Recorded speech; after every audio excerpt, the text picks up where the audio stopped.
Una, akala ko okay lang ang lahat.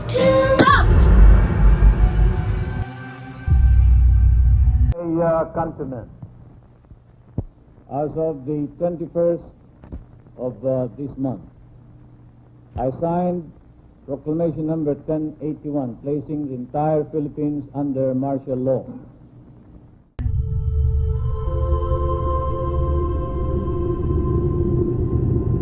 Pero hindi pala. Kung pansinin ang naninira sa'yo, basta't alam mo lang tama. Ano ba talaga ang mangyayari? Ituloy mo lang. Guys, anong plano natin dito? Di ba may laptop? Gusto mo Oh my God!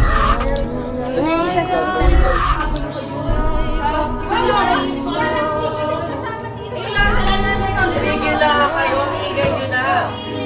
Ano ba? Umanda ka na, Makoy! Pinapatay mo ang asawa ko! Mamapatay ka rin!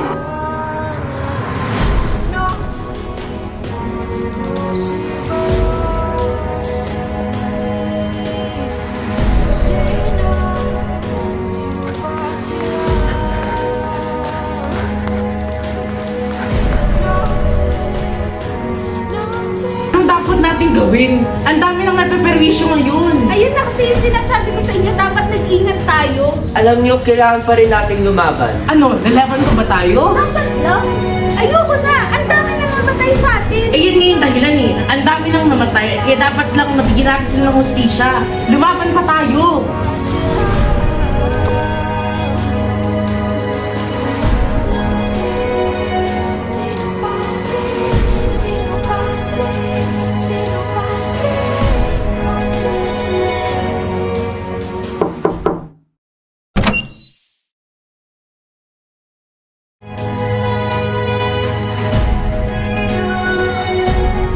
This time, I'll make my house safe.